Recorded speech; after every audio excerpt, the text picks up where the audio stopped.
تو یہ بتائیں کہ یہ آپ کی جو بھی وہ ہیئرنگ ہوتی ہے وہ آنے میں کتنا ٹائم لگ جاتا ہے؟ if you follow all the notices on اس کے لیے یہ ہوتا ہے کہ ٹائم تو لگتا ہے 6 منٹ لگ جاتے ہیں 4 منٹ 8 منٹ لگ جاتے ہیں لیکن اس کا طریقہ ہے کہ اگر if you don't afford mortgages اور ایک لیٹر آیا تھا بینک سے جی کہ ڈیفالٹنگ مورگیج آپ وہ جمع کرا دیں آپ کی hearing as soon as possible ہو جائے گی. they do understand کہ آپ if you do it in a right way so you can get a date within 4 months 3 months yes possibly. نہیں جلدی آ جائے گی. we can get in 2 weeks 3 weeks. اگر آپ نے اپلائی کر دیا اسپیڈی ٹرائل کے لیے اور اس میں لیٹر دکھا دیا آپ نے کہ جی اس کا ایک فارم ہے اسپیشل کہ اسپیڈی ٹرائل چاہیے مجھے کہ یہ میرے ڈاکومنٹس ہیں پروف دکھائیں کہ میں افورڈ نہیں کر پا رہا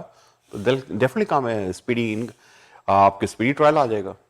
اور بالکل ہو سکتا ہے. اور وہ بیہائنڈ ہے تو اس میں سے کوئی ریزن ٹیننٹ کے پاس کوئی وکٹ نہ ہو.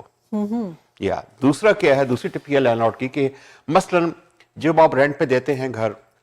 سال تو آپ کا سائن لیز ہوتا ہے سال کے بعد آلریڈی منتھ ٹو منتھ پہ چلا جاتا ہے. اب آپ کہتے ہیں میں کیا کروں نکال نہیں سکتا لیکن اگر اس ٹیننٹس نے رینٹس ڈیلے کیے ہیں وہ ٹائم پہ دے پا رہا تھا 5 دفعہ 6 دفعہ نیند 4 دفعہ دے پا رہا تو اس کے لیے ایک فارم ہے N8 وہ آپ اینڈ آف ٹرم دے سکتے ہیں